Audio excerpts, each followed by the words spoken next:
and the tech AI industry on the other. It's a dangerous day and a fascinating one. Join me after the news.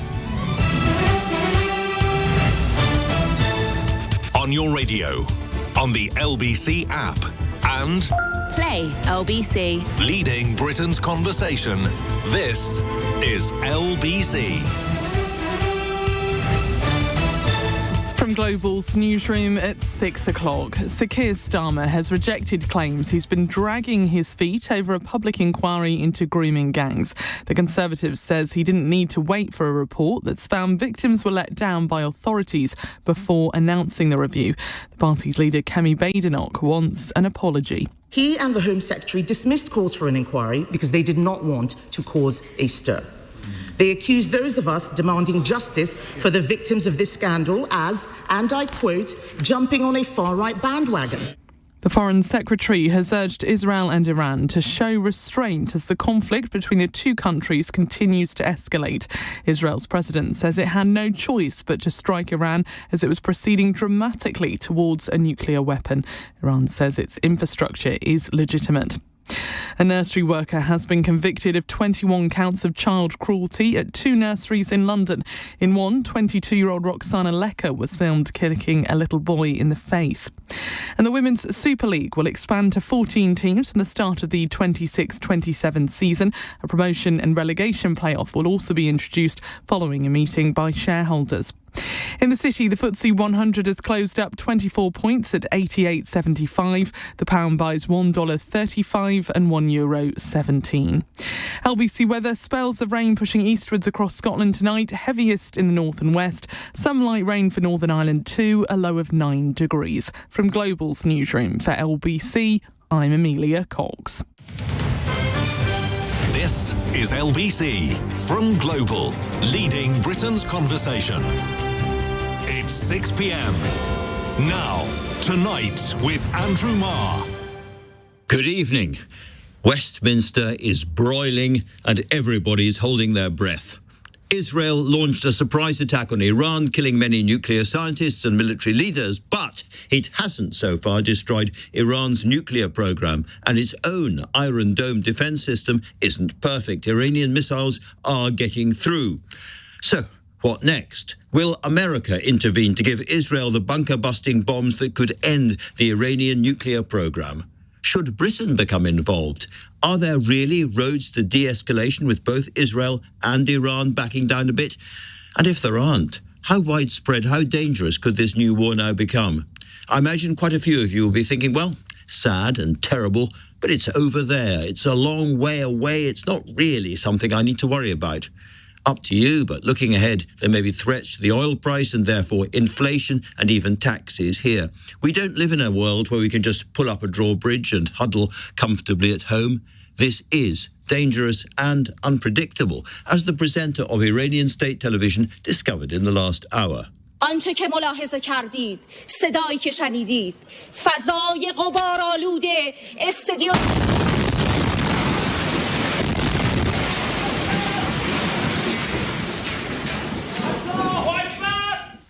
Wow. Now, amongst all those questions, perhaps the most urgent and difficult to gauge is what the Americans are going to do next. So I'm joined first tonight by Kenneth Katzman, who is the US Congress's most senior advisor on the Middle East and Iran for more than 20 years. And if he doesn't know, then nobody does. Mr. Katzman, thank you for joining me. The big question is whether Israel is going to be able to take out the nuclear program of Iran. They can't do that without American bunker-busting bombs. Do you think they're going to get them? Hi, Andrew. Good seeing you again. Thank you for having me again. Well, in Mr. Trump's view, there's no need to bomb any remaining sites. In Mr. Trump's view, he's going to negotiate these sites be closed. He views the Israeli assault, the Israeli military pressure as key leverage that's going to drive Iran back to the bargaining table. But this time they would agree to give up their uranium enrichment program. And so in Mr. Trump's vision, what he views as the resolution to this conflict, Iran agrees to give up uranium enrichment, and then the International Atomic Energy Agency goes into Fordo and the other sites and dismantles them and closes them down, much like the Libya model in 2011, I suppose, 2010. Well, that would be a very benign outcome. And it also suggests that it's very unlikely, in your view, that the United States will get involved militarily. I know the Nimitz aircraft carrier is heading from the South China Sea towards the Middle East, but it doesn't look as if America is going to need to get involved itself. Well, as I say, Mr. Trump is trying to avoid it. He believes he can accomplish the same thing diplomatically through a negotiated solution, without having to use the military. So that's the best outcome. Now, obviously, the Nimitz and other tools are available to the president. If Iran still does not want to dismantle its uranium enrichment, there are other means. He could join the battle. He can destroy the sites that Israel perhaps cannot destroy. One way or the other, this ends with Iran's nuclear program kaput, finished. One way or the other, either through negotiations or military pressure. And Mr. Trump would like it to be a negotiated solution. And if the Iranian regime just wants to be like Hamas and not surrender, not concede, not keep fighting, just keep fighting, it's going to be the same result. They'll put their people through a dramatic catastrophe, and the lights will be turned off and they'll have no fuel, and that's the direction Iran can go in. Looking at the sort of history of this situation, you've spent an awful lot of your working life engaging in this particular problem. Are you convinced this is the moment, one way or another, it's over?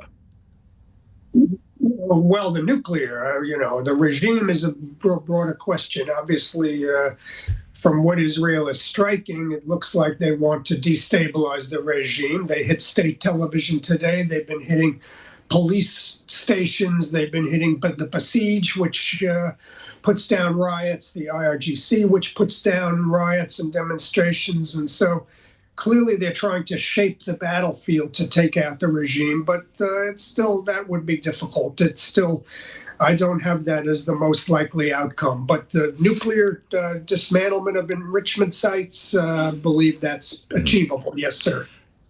And there are signs tonight, Mr. Katzman, that Iran is already putting out feelers to other Arab states to re-engage in the talks. Is it your view that already perhaps Iran is defeated and is in effect suing for peace? Well, pretty much. That's the conclusion most of us, most of my colleagues and I in this business are reaching. Because Vladimir Putin, as much as we all would like to see him defeated and deposed, he's a very good judge of authoritarian capabilities and power. And he has told the regime that if they do not have a deal, do not make a deal, they are going to lose power. And he's a good judge of these things. If he says the regime is tottering and about to collapse, then we have to think that that's possible. Yes, sir. And so the most likely outcome is that Iran concedes, comes to the table, and agrees to the elimination of its uranium enrichment programs. A world-changing evening. Mr. Katzman, thank you very much indeed for talking to LBC. Let's turn now to Britain's role in this crisis, and more generally, because Jeremy Hunt, well known as a former Chancellor and Health Secretary, was also, of course, Foreign Secretary, and his new book, Can We Be Great Again? Why a Dangerous World Needs Britain, argues that both as a military nation and in our soft power, we have a lot to give the world. He joins me now. Jeremy Hunt, thank you very much for coming in. Can I ask you, first of all, with all your experience, if Israel came to us and said, we want your help, we want the RAF's help in defending ourselves, what should we say? It would be a very difficult decision because, let's be clear, we're all hoping in our hearts that Israel succeeds in eliminating Iran's nuclear program, because it would be an absolute catastrophe if Iran got nuclear weapons, because then Saudi Arabia would want it, then Turkey would ask if they should have them, Egypt may ask the same question. But I'm not quite as optimistic as Kenneth Katzman, because what is in the Iranian regime, he mentioned Libya. They are looking at Libya, they are looking at Ukraine, and they are saying that these countries gave up their nuclear weapons and it didn't end very well. And they think that the best way to secure their regime is one way or another, maybe to have negotiations, maybe to sign up to this deal or that deal, but secretly keep developing the bomb. Because if you're right, the sensible thing to do would be to string this out for as long as possible, go quiet, return to the nuclear program, and one day just hit Israel with a nuclear bomb out of the blue. Absolutely. And of course, the North Korean leadership has exactly the same view. So however much the rest of the world complains, that makes them even more determined. Now, maybe this is the end game, but the big risk, which I think David Lammy gave a very good statement just now in the House of Commons, and the big thing on everyone's mind, on President Trump's mind as well, is the risk of escalation. Because, as you said in your intro, actually, what happens in the Middle East rarely stays in the Middle East. And you have Iran that's supported by Russia and China. You have Israel that's supported by America, the UK, many other countries. And so it's very difficult to imagine if this became a full-scale war that other powers wouldn't end up being drawn in. And of course, that was how the First World War started. It wasn't originally a war between England and Germany. It was between Russia and the Austro-Hungarian Empire. And so that is the risk that we face here. Spread. Let me mention your book, which I have to say I enjoyed very much. It was crisp, it was optimistic, it's easy to read, not always the case with political books. And you make a very strong case for Britain having a lot of influence still in the world for good. However, when you look at what we've just been talking about, the Middle East, Benjamin Netanyahu, who has completely ignored Britain and France and almost everybody else. We've had very, very little influence in this, either on the Israeli side or certainly on the Iranian side either. That is true. And he is, it has to be said, one of the most uninfluenceable leaders on the global stage. I mean, he doesn't listen to Biden, he doesn't listen to Trump. He does what he wants to do. But even here, we have perhaps a bit more influence than we think. If we're talking about containing escalation, stopping a regional conflict becoming a world war, I thought it was very noticeable that not just Britain didn't participate in these attacks on Iran, but America also. President Trump also made it very clear that although America knew about the raids, it wasn't part of them. And I think what you see there is two global powers, obviously the superpower America, trying to do everything they can to stop contagion in a very explosive situation. As I said, this is an engaging book. It's a characteristically optimistic book. And when I read it, I thought to myself, this guy hasn't given up entirely. Whatever you say, there is a moment ahead. Perhaps if we return more to sort of centre politics and lose a little bit of the anger swilling around our political system at the moment, when you think you could come back. I think that's pretty unlikely, but I want to stay in Parliament. You're not saying no. Well, I certainly don't want the Conservative Party to change its leader, because we have had 4 leaders in 4 years. But I do want to contribute to ideas, and I think you can do that from the backbenches. And my argument is not that we should return to our imperial glories, but I do think fundamentally, despite all our massive problems, the system we have in the West, liberal democracies, open societies, is a better system. And the biggest danger we have now in some ways is a chronic lack of self-confidence. In many ways, we've had the hope beaten out of us as a country. You got a letter to Keir Starmer in this book towards the end, and you say in the book that, you don't approve of a lot of the things he's been doing domestically, but you think as a foreign leader, he's done rather well. I think he has done well. I think he could do even better. Mm-hmm. And there was a First Sea Lord in the Royal Navy called Admiral Jonathan Band, and he said, hope is the first duty of command. And I'd like to see Keir Starmer give us a bit of hope. I feel that we are an amazing country, and I just would like to see, it doesn't mean to say the things we do now are going to be terribly easy. There are big, big challenges. But I think we could do with a bit more hope, because in the end, I think we have in our history, you're more of a historian than I am, but we have had even bigger challenges than this in the past. We certainly have. Looking at some of the challenges we've suffered recently, a lot of people talk about Brexit, a lot of people talk about the war in Ukraine and all the big thumping effects on us. How do you think that a more optimistic, more assertive Britain could make more of itself? Well, if you talk about Ukraine, we are the biggest military power in Europe, and we need to get our act together ahead of the NATO summit in 10 days' time to make sure that America doesn't walk out of NATO. We could have a big influence there. If you talk about Are you in favour of us going up towards 5% further than we are in terms of defence spending? I am, even though I know that as a former Chancellor you will then immediately say, how are you going to pay for it? But I do think that we have to be honest in the dangerous world we're in, that it cannot be right that we spend 11% of our GDP on welfare and only 2.5% on defence. I mean, if war breaks out, we'll be spending, 5, 10, 20% on defence. So we've got to head it off. And yet your party is going to go into the division lobbies this week against welfare reform and the welfare reform proposed by the Labour Party. They're trying to halt the huge rise in people on PIPs and on health-related benefits. And it looks like the Conservatives are going to vote against that. Well, all oppositions, it's part of our job to quibble with the details. Be against everything. No. To quibble with the details. I mean, I remember that Keir Starmer did exactly that when he was in opposition. But the big argument we are making, but I particularly am making, is that if we want to avoid this doom loop of ever higher taxes and ever lower growth, then welfare reform is something that Rachel Reeves has to bite the bullet on. Now, finally, I'm leafing through this. There was one sentence that absolutely shocked me in your book. I'm going to read it out to you. It's the very final one. You've been saying thank you to all sorts of people, and you conclude the book, and to my kids. I love you to bits, so please don't go into politics. How can you justify that statement? Somebody who spent so long in politics and done so well in politics. Andrew, I have loved every minute of my career. I wouldn't swap it for a thing. But, if I'm honest, there is a lot of luck in politics. I recognise I've been lucky. It's a roller coaster.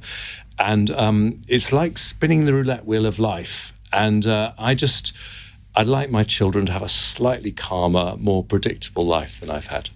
All right, Jeremy Hunt, thank you very much. As I say, I suspect you're not disappearing or going anywhere soon. And I think you've got another book on economics coming, if I read that rightly. Anyway, for now, thank you very much indeed. Up next, the Casey Review was released this afternoon, outlining the failures that led to the grooming gang scandals across the north of England. But how were its victims let down? The Secretary of State for Safeguarding Women will be with me in just a few minutes, but the time now is 6:17. Weekdays from 7 a.m. So we don't know how many and we don't know the cost. Straight to the point. Tell you what they're laughing at, those two. They're laughing at the law and we're letting them. Nick Ferrari at breakfast on LBC. Inexcusable, shambolic failure. Listen on Global Player or the new LBC app. Download it now from your app store. LBC.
Tonight with Andrew Marr. Watch live on both Global Player and the new LBC app.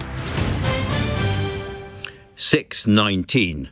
In the last 20 minutes, the Foreign Secretary, David Lammy, has been speaking in the Commons on the Israel-Iran conflict. Let's get a little bit more about that from our political correspondent, Aggie Chambre.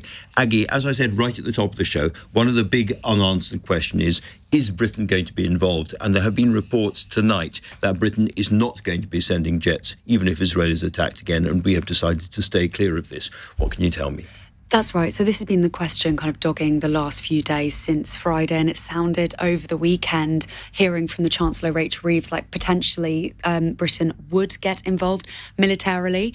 But in the last few minutes, as you say, there's been a report that they will not be getting involved. And also, I was just listening to David Lammy, the Foreign Secretary, in the House of Commons, and he said, I want to be clear, the UK was not involved in the strikes against Iran. This is military action conducted by Israel. So I think he was wanting to be very, very clear there that they have not been involved. It doesn't necessarily mean they won't be involved, but he did very much want to set out his stall there. Also in the Commons, he said that they are asking all British nationals in Israel to register their presence with the FCDO so that they can share important information on the situation and indeed leaving the country. And he said the ability to support British nationals in Iran was restricted due to closed airspace, but said as well British nationals in that region should closely monitor our travel advice for further updates. Yes, at the moment they're pretty much stuck there. Let me ask you about the other big political event of the day, which was Yvette Cooper, the Home Secretary, made a statement to the House of Commons about this new national inquiry into grooming gangs, something that she and other Labour ministers have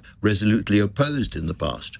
Indeed, they have. And in the beginning of the year, there was so much political pressure on them from Reform UK, from the Conservatives, indeed, even from Elon Musk, who were really putting pressure on them for a national inquiry at the time.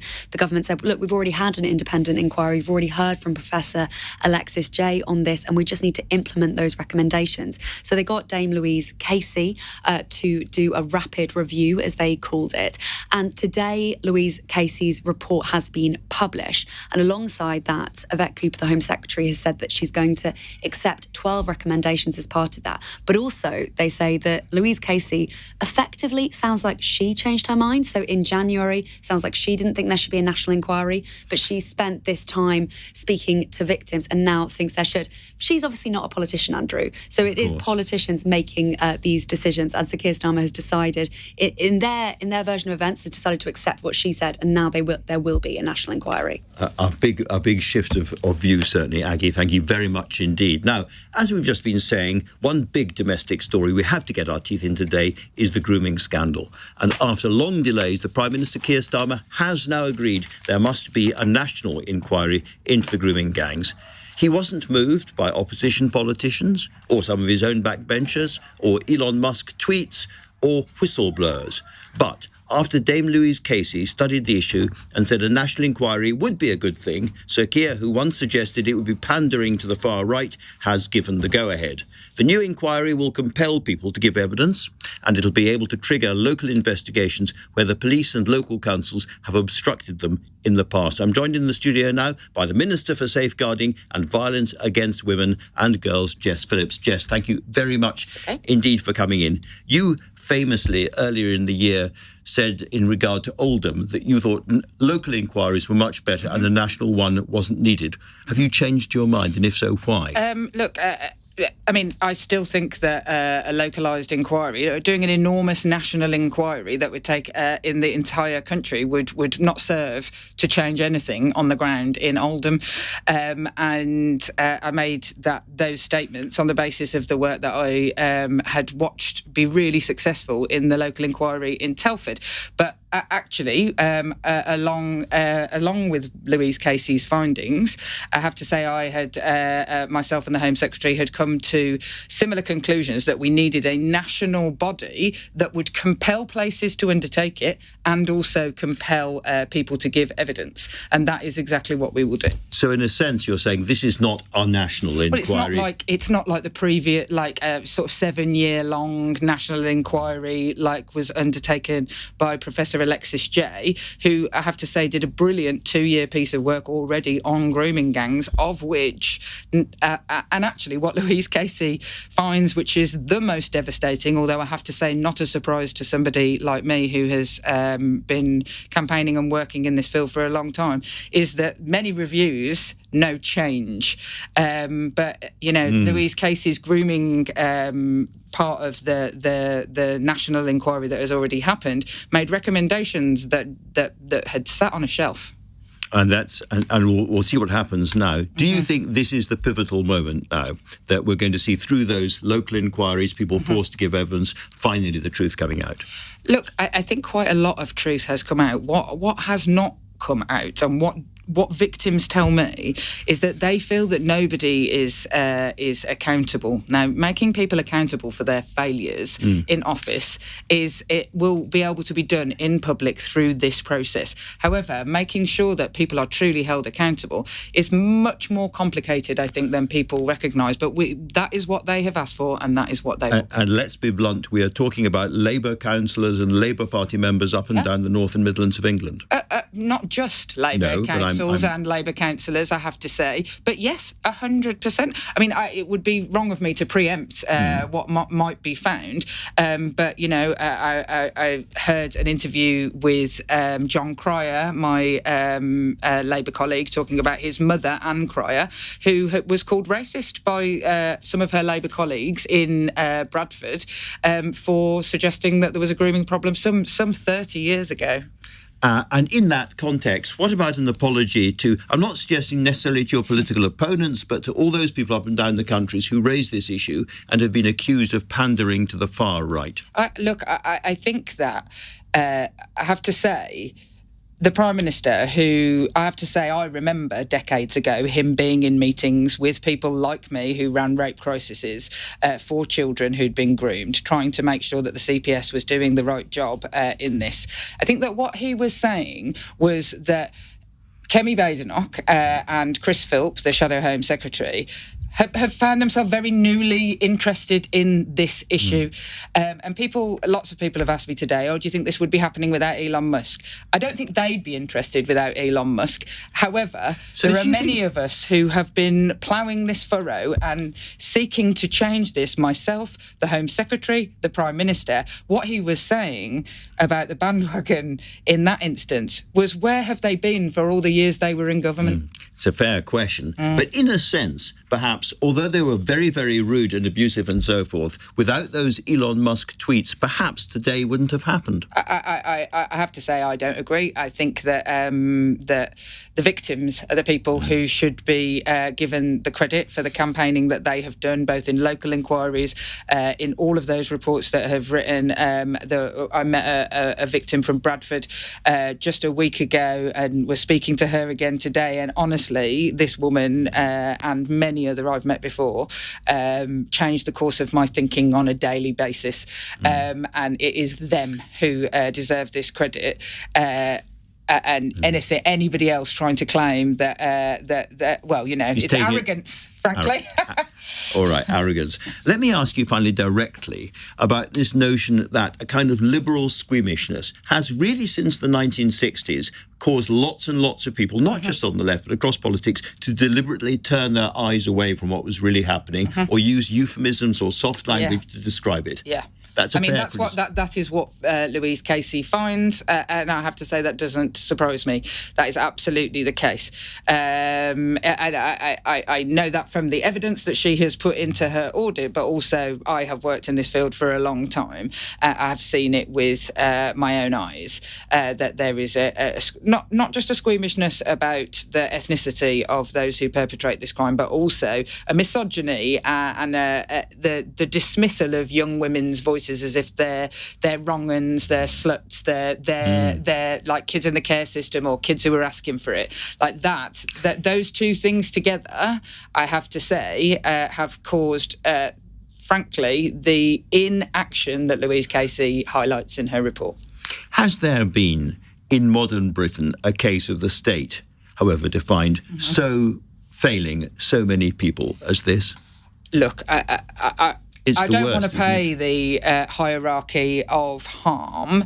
I think that, those people who were injected with contaminated blood and have gone on to die probably don't wish for there to be a hierarchy. But let me tell you, what I would say is the failing of this is across lots of different localised institutions, rather than it seeming like a sort of conspiracy from the top. I'd say there has been a massive failing, but I would say the same actually in lots of cases of violence against women and girls. And if we are all to learn a lesson from this, in other words, change the way we think, change the way we approach life, what is the lesson? Oh, look, the lesson is when you do a review and follow up on the recommendations of that review is one of the lessons. But fundamentally, believe women when they tell you what is happening to them and act curiously to take action. Often, and Louise Casey says this, she says that agencies don't speak to each other, and I've had that experience over my time on the front line. However, I would say that it isn't that agencies just don't speak to each other and data isn't shared, is that no one takes the fundamental responsibility and takes the action. This government will take more action than anyone has ever done before, and for that you have my guarantee. That's very, very good. This has been going on for decades, though. Is it still going on now, these grooming gangs? Are they still operating today? Yes. And what Louise Casey found in her audit actually is some alarming data about current cases being handled where the age of the perpetrator is getting younger, and also what I think is different in the findings around this and what was found in Alexis Jay's review is an online element to grooming where people are befriended online for the grooming rather than just on the streets. But yes, of course, there are young people being groomed. I support young people who have been groomed in the very recent. An absolutely appalling story, a very important day. Jess Phillips, thanks so much for coming in. Thank you. Coming up, we're going to stick with the story about the grooming gang inquiry, and we're going to hear from one of the whistleblowers who exposed the Rochdale scandal next. But the time now is 6:31, and Amelia Cox has news headlines. The Home Secretary has told MPs the findings of a review into grooming gangs are damning. The report by Baroness Casey says there was collective failure to address questions about the group's ethnicities. Sir Jeremy Hunt has told LBC what happens in the Middle East rarely stays in the Middle East as tensions between Iran and Israel escalate. Speaking on Tonight with Andrew Marr, the former Foreign Secretary says the government is right to call for restraint. And a woman from West London has been convicted of cruelty against 21 babies at two nurseries she worked at in Twickenham and Hounslow. 22-year-old Roxana Lecker will be sentenced in September. LBC weather, spells of rain pushing eastwards across Scotland tonight. Heaviest in the north and west. Some light rain for Northern Ireland too. A low of 9 degrees. LBC.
This is LBC. Message Andrew Marr on WhatsApp now on 0345 6060 973. 6:33, and now returning to that huge story of the national inquiry launched into the grooming gang scandal, let's hear from Maggie Oliver, a former detective constable with Greater Manchester Police who was a crucial whistleblower suggesting the force had failed in the Rochdale grooming gang scandal.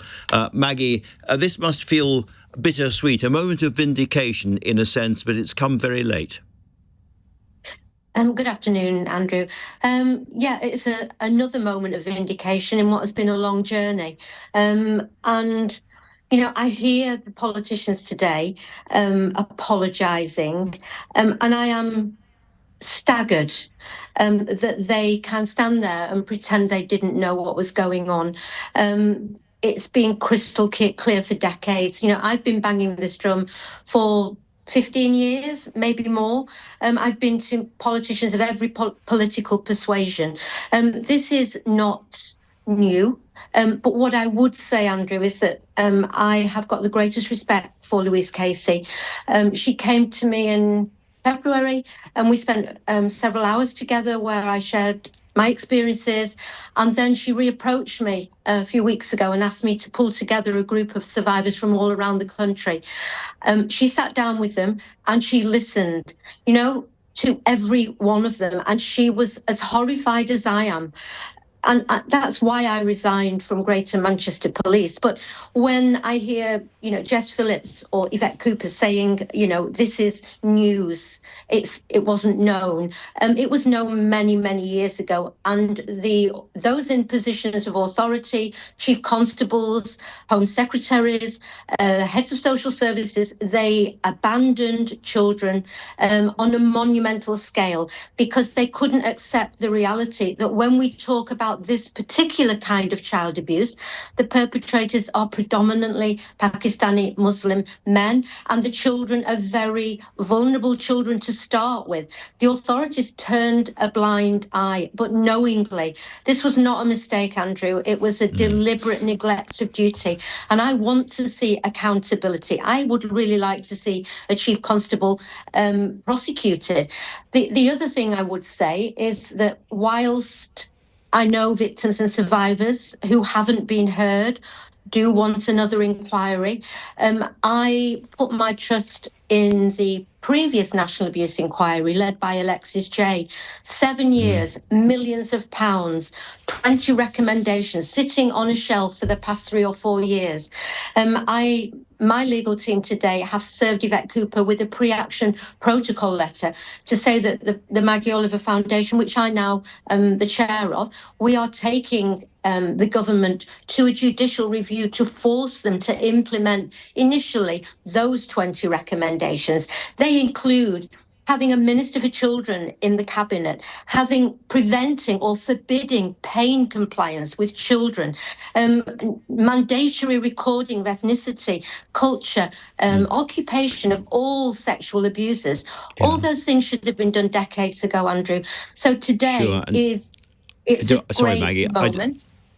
I don't want to jump in, but you said earlier on that, politicians from all parties were culpable. They knew what was going on. I want to be very clear about this. Is that because local MPs must have known, talking to their constituents? Is it because inside a party, councillors talk to MPs? Why do you think people at the top knew? But sadly, we've lost Maggie for that very, very important question. That's sad. Never mind. I spoke a little earlier as well to the Labour MP for Rotherham, which is one of the areas where many of these horrendous crimes were taking place. Sarah Champion has been campaigning for a national inquiry for years, and I asked her if she was surprised it has taken so long to get one. I'm very disappointed it's taken so long, but when I first started working on this over a decade ago, I was getting people who were abused in the exact same pattern from the early 60s. It really started to get evidence coming to me from the early 70s. So when people have waited 60 years, it just seems to be par for the course that the victims and survivors of this horrific crime are just ignored and cast aside. And it's one of the great failures of the British state, as many people have said. Do you think that Labour Party councillors have been responsible for obstructing justice? I think, to be quite honest, all councillors have probably been guilty of this. From where we've seen the prosecutions, some are in Labour councils, some are in Conservative, some are in mixed. I think it's more about a societal not wanting to deal with what they think is too difficult to address. My anger has always been directed at the perpetrators because they saw a loophole and were happy to go through that to continue exploiting seemingly without, with immunity. Now, You, I think, praised Elon Musk right at the beginning of the year when he said some fairly disobliging things about the Prime Minister. Do you think that he kicked this all off? In other words, do you think that today's announcement might not have happened without Elon Musk, however rude he's been? He has been extraordinarily rude, and I don't know. I mean, there's been growing pressure on this for a very, very long time. I mean, I first came across it, and you probably did, with Anne Cryer, which must be 20, 30 years ago. I remember Jack Straw, when he was Home Secretary, trying to get this raised. And there's been what I keep on thinking is going to be the breakthrough moment. So, you know, when we had the Jay inquiry in 2014 into Rotherham, when we got some really big prosecutions for Rochdale, for Dewsbury, you keep on thinking, well, this is it. And from successive governments, I've had warm words telling me that everything's all right and they're going to deal with it. We've had a massive big inquiry, which took 7 years and cost £200 million into child abuse. But still, nothing's really shifted. And the children are now adults, and still, when they're trying to report their crime, they're not being believed. So whether or not you want to sort of credit it for what's happened in the last 6 months or not, I think it's been a longer campaign than that. The new inquiry means that it'll be possible to, as it were, compel local inquiries where there has been obstruction in the past and force people to give evidence. Is this the moment we finally break open the whole story? I really, really hope so. What I've seen, both at a local level, but also where I've followed inquiries nationally, is that it's not the frontline staff. People seem very comfortable prosecuting the frontline staff or sacking them. It's the middle and upper management who are the ones who, from my experience, have been putting the blocks on the frontline staff doing their jobs. When they're challenged, as they have been in various different reports that have been done, they either shift jobs, take early retirement, or just sort of disappear into another role. There are, as I said, my frustration and anger is directed squarely at the perpetrators, but there are also people who get paid quite a lot of money to make the decisions that should be protecting our children. And I think if they were involved in obstructing justice, they need to be held account. Maybe it's not a criminal threshold, but there should be some sort of professional action that's taken against them, or just naming and shaming. You know, I don't want people that let child abuse go on their watch still be working in a similar industry. Here. Now, this is disproportionately about Asian men. What do you say to the sort of liberal squeamishness, if you like, which criticises people who've been raising this for a long time as, you know, amplifying the far right or being hysterical, or words like that? Well, let me correct you. This is specifically about Pakistani criminals. It's a very specific model of grooming gangs, which is a very specific model of child abuse. And of course, there are many other examples. You know, I mean, there's been some in media outlets, in church groups. So we're talking about a specific form of abuse. The problem is, because people haven't been even recording the ethnicity of the perpetrators, it then makes it very difficult for other police forces or other agencies to see commonalities. So what's happened over the years is there might well have been prosecutions, not enough, but there have been some. And then rather than that information feeding into a bigger picture to see if the different groups are working together, for example, they've been dealt with in isolation. And still now, of the prosecutions, according to Casey, 2/3 of them haven't got their ethnicity highlighted. And that, it's not to persecute, it's not to vilify a particular group. If they were from the same golf club, we would say that. It's to give us more information to help protect children. And you said right at the beginning that this has gone back to the 1950s and 1960s. Are you really saying these kind of grooming gangs were operating as early as that? Oh, well, unless the victims and survivors made it up. And why would you do that? I had very, very compelling letters handwritten from, I think all were women, going into too much detail to have made it up. And that's the really interesting thing. The model of recruiting, coercing and exploiting children is exactly the same wherever we see it. So for me, there must be a commonality. Which in turn suggests that this has been passed down the generations. There's been a kind of grotesque learning process going on. Well, that and in Rotherham, a lot of the prosecutions were extended family groups. But my personal belief is that this is some form of organised crime, and whether or not the perpetrators are directly involved or on the fringes of it, it's too similar that the exact same thing happens in too many places across the country. Well, let's hope this is the day that full justice and full understanding begins to spread. Sarah Champion, thank you so much. Thank you. Well, this has been a day dominated by two stories. That grooming gang inquiry we've just been discussing and the conflict between Israel and Iran. I wanted to make sure we heard from somebody who's in Israel right now as the two countries exchange yet more missile attacks. Anshel Pfeiffer, the Israel correspondent for The Economist and author of Bibi, The Turbulent Life and Times of Benjamin Netanyahu, joins us now from Jerusalem.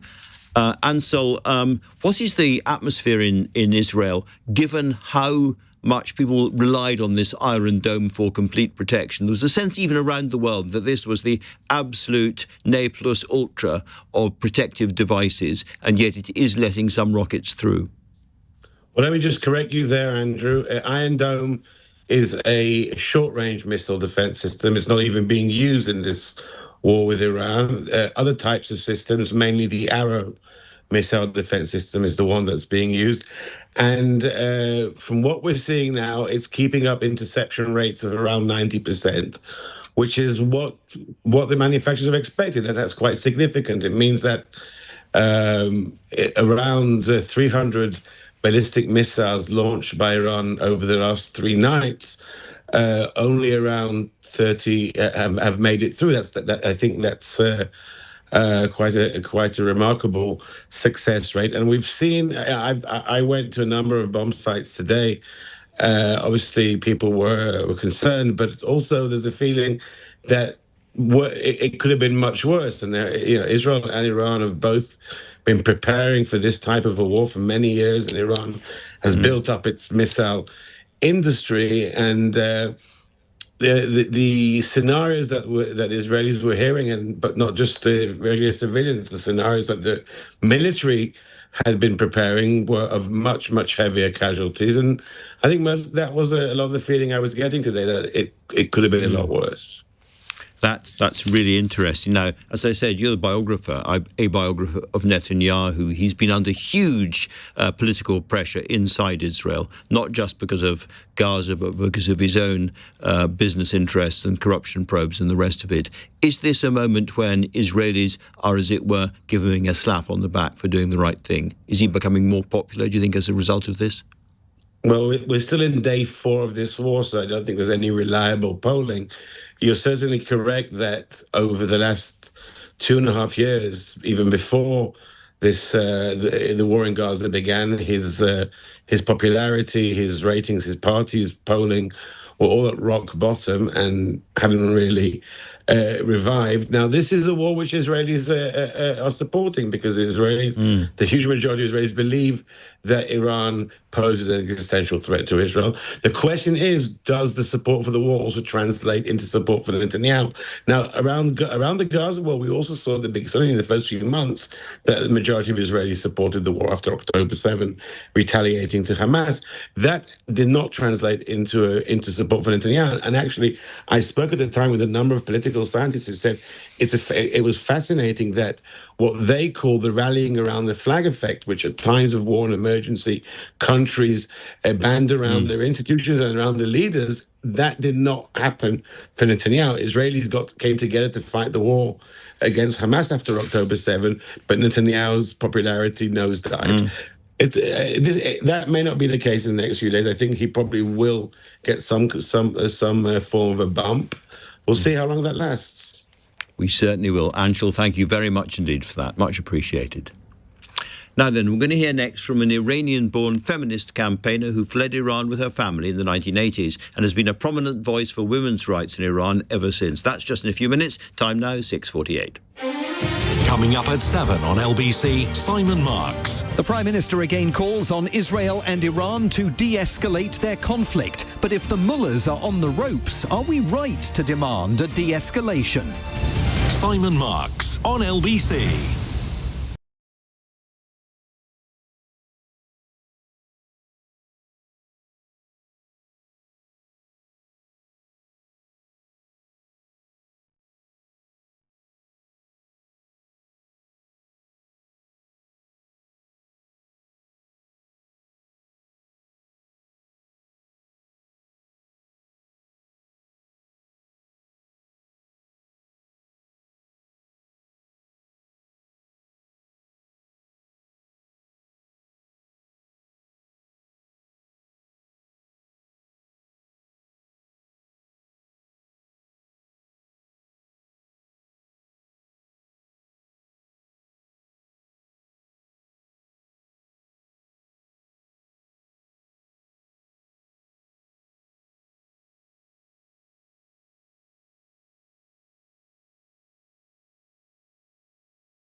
apply. Tonight with Andrew Marr. Listen on your smart speaker. Just say, play LBC. 6:50. Let's go back to the reality of the Middle East war, where missiles have been raining down on both Israel and Iran. We don't hear so much about Iranian society, the people under attack there, many of whom have never been fans of this regime. I'm joined now by Maryam Namazie, the writer and women's rights campaigner who was born in Tehran but whose family left after the 1979 revolution. Maryam, thank you very much for joining me. It's fair to say, isn't it, that below, as it were, the crust of the mullahs and the Islamic State, there is still a very vibrant, very sophisticated Iranian society we hear very little about in the West? Yes, well, I think the West has become familiar with especially the Woman Life Freedom Revolution in Iran that has been women-led, that has been led by Generation Z, and it's a movement that is secular, that is modern, that demands civil rights and doesn't want theocracy. And as you said, this attack on the Islamic regime of Iran is something that, especially when it's the killing of, for example, officials of the regime, there are people who feel pleased to hear that, but we shouldn't ignore the fact that it is also a very worrying time for the people in Iran because they are not having any sort of a system that protects and defends them, because the regime is used to suppressing and killing its population rather than defending and protecting them. So there is no usual press conference or guidance or even sirens of mobile phones telling people or warning people in advance. They had a very sophisticated system to, for example, arrest women who didn't properly veil, for example, but that system doesn't work when it comes to trying to protect civilians. So I think we are very, very concerned at the moment. And there has been loss of civilian life, which is very worrying, especially given the escalation. Of course, and I was saying right at the top of the show, we saw Iranian state television being basically blown off air, which is also disorientating. But I'm really interested, we're familiar with your movement, or many people are, and I've been watching kind of little films all day of Iranian women and girls taking off their head covering and sort of talking to the camera directly and rather bravely. But the big question is whether the humiliation the regime has gone through over the past couple of days is sufficient to actually replace the regime. Is this a moment where Iranian society is brave enough, is big enough, is powerful enough to rise up against the mullahs? I think Iranian society is brave enough and has shown their bravery over many decades. Unfortunately, I think the Iranian regime has been supported, including by Western governments, and that has been part of the problem. And also, I think we have to remember that Israeli state's attack on Iran is not necessarily going to end in a positive way. We see before our very eyes what's happened in Lebanon, what's happened in Gaza. And I think, and generally we've seen how interventions in our region from Iraq to Afghanistan, how they haven't really benefited civilians. So I think, this is a war between two very reactionary forces that are on the one hand supported by Russia and Islamist movements, the other hand supported by Western governments.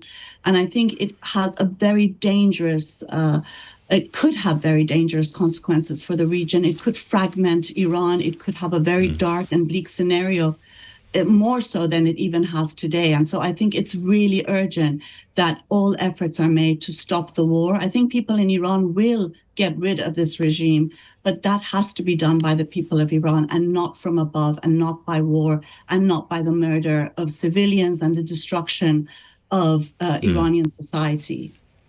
A very important message, Maryam Namazie. Thank you so much for talking to LBC. Most of us probably have a vague idea about how artificial intelligence works. It acquires information by scraping it from all the possible available sources on the internet, raking through the unimaginably big mound of all the facts and opinions and pictures and noises it can find, so that when you prompt it with a question, it has an answer. But what about things on the internet which have a copyright? A novel by Robert Harris, My History of the World, paintings by David Hockney, songs by Elton John. The Rocket Man's famously furious about this, and he's accused the government of colluding in theft on a high scale by not accepting an amendment to a new law which would have forced tech companies to declare when they used copyright content to train their AI. He's been supported in the House of Lords by the filmmaker and crossbench peer Beeban Kidron, Lady Kidron, who joins me right now. Lady Kidron, thanks for that. This fight is not over, is it? No, absolutely not. And I think the thing that we all want to sort of get across to the people who are listening, saying, we're not rejecting AI, we're not rejecting some of the amazing things that it will bring the world, but we are saying we have to consider what raw material it is built on, because otherwise you actually don't get the human content that it needs to keep on growing in an appropriate way. But the better the raw material, the better the AI will be. And so if I'm thinking of myself, I've written quite a few books. I put them out there to have an effect, to be read, to change people's minds. I therefore don't mind at all if AI start to kind of, comb through them. I prefer an AI which had read my books to an AI that hadn't, to put it arrogantly. Well, No, I do think that that's a really important question. Of course you do, but you've also had the benefit of being paid to write the books. You've also had them published in an era where people bought the books. Yeah, I think people. Sorry, I think people pay Elton John one way or another, as I recall. I'm wondering about. Sorry, I'm jumping in, but I'm wondering about the harm here, because obviously AI is not going to write an Elton John hit, can't and never will, or paint a David Hockney picture, can't and never will. So, what is the danger for these artists? So I think you've raised two or three different things. I mean, first of all, to say that Elton has been absolutely clear in all his interventions, as has Paul McCartney, as has, a number of artists. And they're saying, hang on a minute, it was okay for us, but what about the next generation? And in fact, Paul McCartney famously said, what about the next four lads from Liverpool? If you can't make a living, if you can't sell your music, if you can't be known for who you are because AI is muddying the thing. And if you think about it in any other sort of context, any other business, how would you feel if people just came in, nicked everything and said, we're going to do it? I think the second thing you've raised there, which is an interesting and more philosophical thing, is I think that a lot of people do think that AI might do it, but what they can't do is they can't make an Elton John song without having ripped off Elton John, but they can make a song. So you've actually got another economic situation where you're actually robbing someone to do them out of a gig. So I think there's both what do we do about the next generation? There is this question of that they are literally going into competition but not rewarding those people who they've built their services on. And I think the third thing is that those of us who work in AI, who are concerned that AI should be built on sort of human principles, a lot of experts think that AI itself will collapse if it starts eating what we call synthetic content. It only feeds on its own content. So you do need some human things coming in there. Absolutely. This is a conversation I wish we could carry on for an hour, but that's not sadly how it works. So for now, Baroness Kidron, thank you so much. I'm going to be back with you tomorrow. If you've missed any of today's show, you can listen back on Catch Up on both Global Player and the LBC app, where you can stay up to date with all the latest news and opinion. You can put your news categories in the order you want. You can pause and rewind live radio, and you can listen to a range of podcasts. So download the official LBC app for free from your app store now. Coming up at 10 on LBC, Ben Kentish. But right now, it's time for Simon Marks. Thanks, Andrew. Coming up tonight after the news at 9, the Home Secretary confirms another government U-turn, this time on grooming gangs. But beyond another inquiry, how do you think the country can make sure that child sexual exploitation never happens again? At 8, Cross Question. Labour MP Brian Leishman, Conservative MP Kit Malthouse, Martha Gill of The Observer and Suzanne Evans, the former Deputy Chair of UKIP, all here to take your questions on whatever issue is on your mind this evening. But this hour, it seems to be pretty sort of mindless response to go on talking about de-escalating. I'm with Lord Hutton. Why are we